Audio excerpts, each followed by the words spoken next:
Welcome back to the deep dive.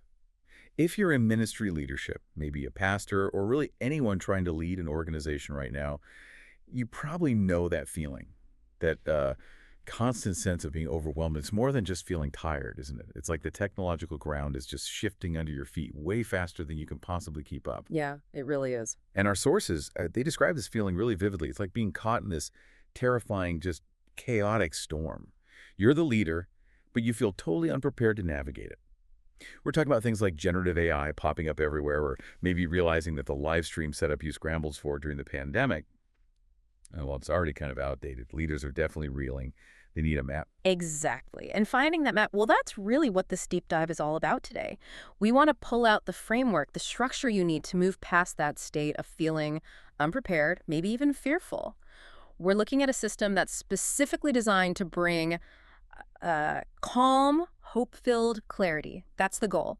Shifting how we see technology, not as this master dictating everything, but as a servant that actually helps us with the mission. A servant, not a master. I like that. And the core insight here is fascinating. Leaders need what our sources call an early warning system. But critically, this isn't just another checklist of, try this app or buy this gadget. No, it requires something deeper.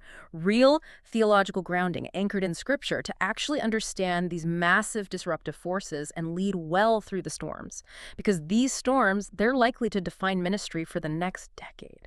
Okay, let's dig into that panic then, because I think it's something so many leaders feel. Our sources point out that the big rush to live streaming back in 2020, that wasn't the end of the disruption. It was really just the beginning. It's just the start, yeah. And the challenges hitting now, they're forcing some really fundamental changes. Yeah. We're now deep into what the sources are calling the durable hybrid paradigm. It sounds a bit formal, but basically it means recognizing that the online expression of church isn't temporary. It's a serious, permanent part of the spiritual community now. That's absolutely right. And the fallout from that is huge. Because if fewer people are physically in the building on a Sunday morning, well, our old ways of measuring success, like counting heads and pews. The 2 counts? Right, those traditional metrics, they just don't capture the whole picture of discipleship or evangelism anymore.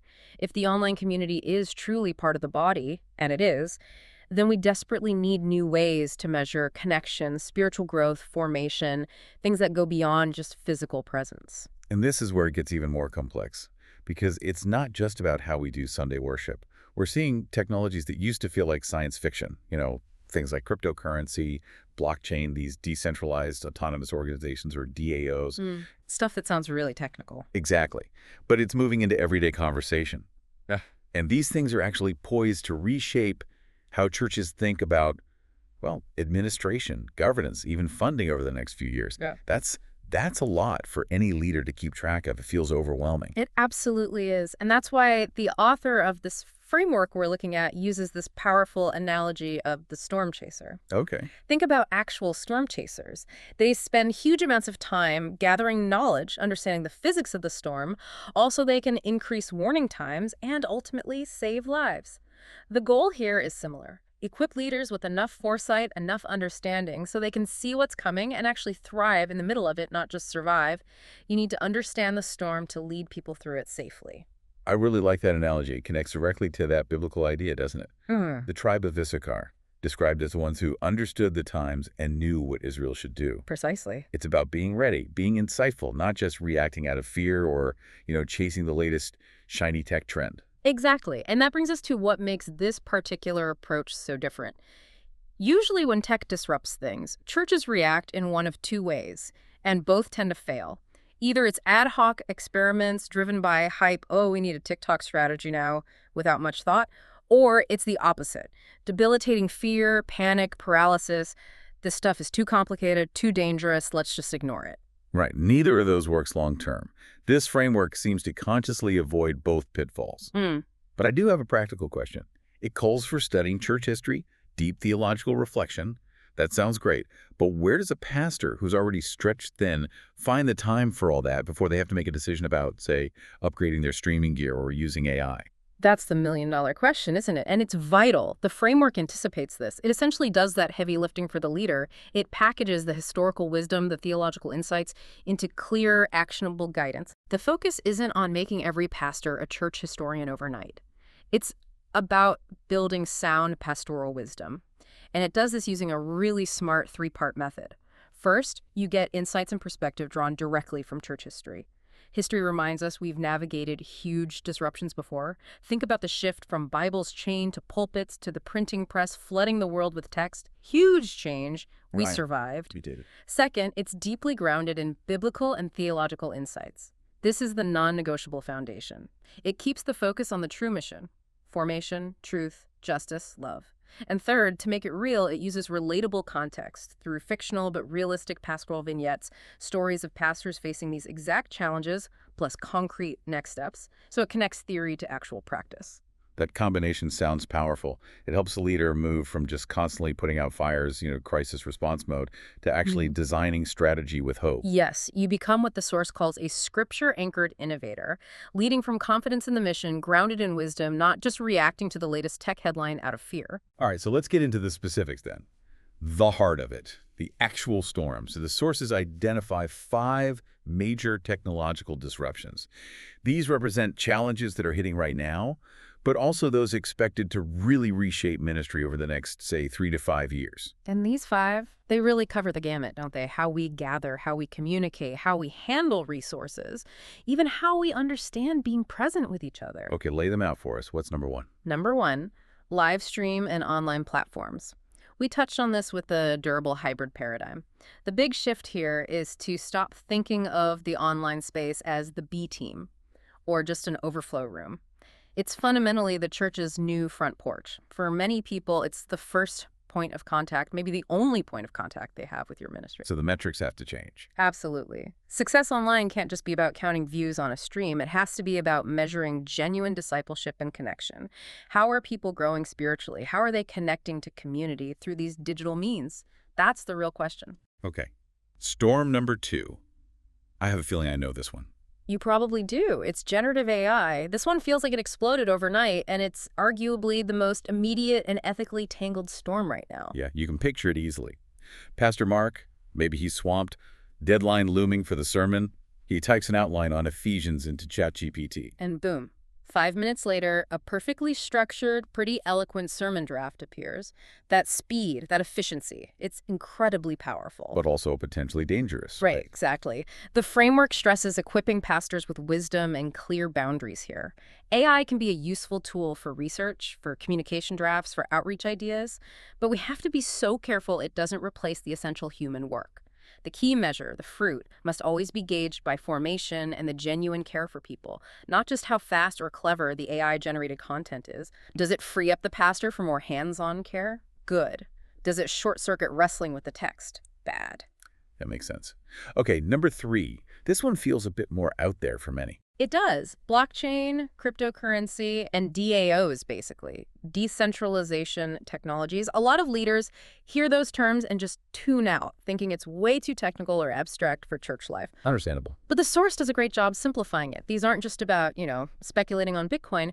Fundamentally, they're tools related to trust, transparency, and potentially shared governance. How does that apply practically in a church context? Well, think about issues the church has dealt with for centuries. Authentication, accountability. Paul dealt with this when collecting offerings across different regions. How do you ensure trust and transparency? Decentralized ledgers like blockchain can provide verifiable, transparent records for things like missions funding. Imagine a church planter overseas managing funds transparently without relying solely on slow, centralized banking systems. DAOs, while complex, offer potential models for shared decision-making or community input, reinforcing accountability, maybe without completely upending biblical leadership structures. It's about the principles of transparency and trust. Interesting. Okay, number 4. This one also feels a bit sci-fi for some. Right. The metaverse and virtual reality. VR. Lots of eye-rolling happens here. Many leaders dismiss it as just a gimmick, pure entertainment. Not something for gamers. Exactly. But if we take that durable hybrid paradigm seriously, then the metaverse, or whatever immersive virtual spaces evolve into, is already an emerging mission field. It's social, people are spending time there, often people who might never step into a physical church building. But the pushback is immediate. Doesn't VR undermine the importance of embodied presence? What about sacraments? How can you have real community through avatars? And those are precisely the right theological questions to ask. That's the wisdom piece. The framework urges leaders to evaluate presence, sacrament, and discipleship in these new spaces with deep biblical clarity, moving beyond just gut reactions or prejudice. Think about historical parallels, like John Wesley preaching in the fields because people weren't in the churches. If people aren't gathering somewhere, shouldn't we consider going there? We need to seriously evaluate if VR allows for genuine spiritual connection and meaningful outreach, not just write it off as a distraction. A mission field perspective. Got it. And the fifth storm. The fifth one sneaks up on us because it's about the infrastructure of daily life. Autonomous vehicles, drones, and on-demand delivery systems. Okay, how does that impact ministry? It tracks how the everything-on-demand culture, groceries delivered in an hour, ride-sharing appearing in minutes, is fundamentally rewiring everyone's expectations about convenience and immediacy. The church doesn't exist in a vacuum. It operates within these changing logistical expectations. So people expect the church to be just as on demand. To some extent, yes. This requires leaders to think creatively about redesigning ministry touchpoints. Things like pastoral care visits, transporting seniors, maybe even how giving happens. How do you operate in a world expecting instant logistics without sacrificing the essential embodied community and personal touch? So maybe using a driverless car service to help deliver meals prepared by volunteers, or a drone for urgent medication delivery to someone isolated. Exactly. It's about preparing now, understanding these automated on-demand systems will likely become normal, and thinking about how to integrate them wisely to widen pastoral reach and care, not replace the human element. Wow, those five cover a massive amount of ground. Live streaming, AI, crypto, VR, autonomous logistics. It's a lot. It is. And that brings us back to why that theological and historical grounding you mentioned is so vital. It stops leaders from just reacting wildly to each new headline. It helps them lead as scripture-anchored innovators. Yes, it provides perspective. Lessons from the past, like the huge shifts caused by Gutenberg's printing press, offer direct parallels for navigating something like generative AI today. So there's a pattern we can learn from history. Absolutely. We need adaptive leadership, especially, as the source says, when the map ends, which feels like where we are now. The printing press upheaval actually gives us a kind of practical playbook for navigating big tech disruptions.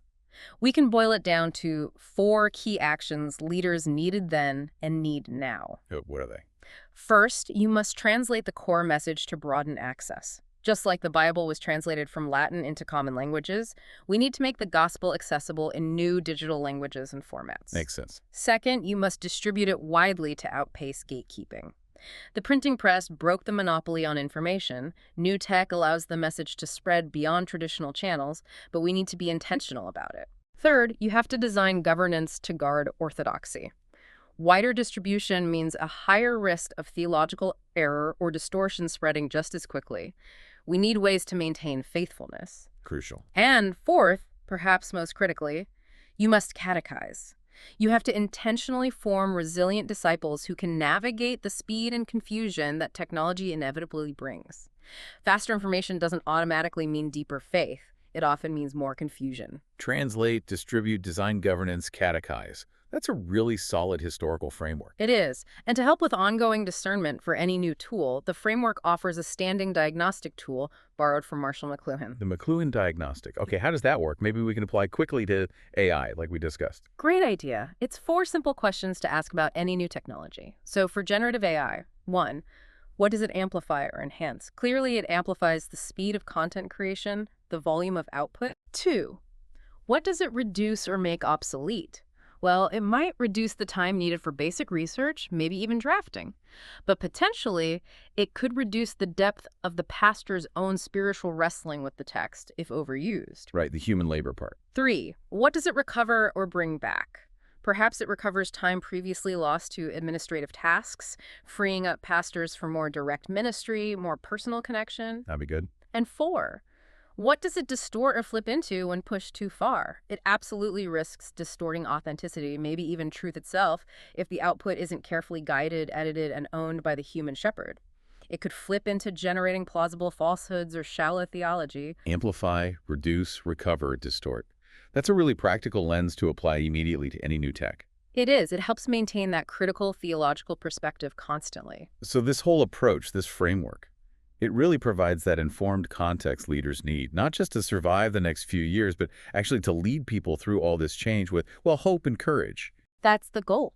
to provide the clarity we talked about at the beginning. Okay, so wrapping this up for our listener, we've journeyed through hybrid ministry, AI ethics, DAOs, virtual mission fields, even delivery drones. What's the bottom line, the single most important takeaway to anchor us? I think it comes down to this. The ultimate measure of success with any technology in ministry is not how new it is or how fast you adopted it. It's the fruit it bears in people's lives. Is it fostering genuine spiritual formation? Is it upholding truthfulness? Is it advancing justice? Is it enabling real embodied love and connection even when mediated by tech? Leaders need to pilot these tools where they genuinely serve that mission. AI used carefully for craft and care. Yes. VR explored thoughtfully for presence and outreach? Maybe. Decentralized tools for transparency? Potentially. Logistics for wider care? Yes. But the tech always has to remain the servant. Never the master, never the mission itself. Always the servant. I love how that consistently pulls us back from just being dazzled by the technology itself. And it reminds me of that final provocative thought from the source material, drawing on a biblical pattern.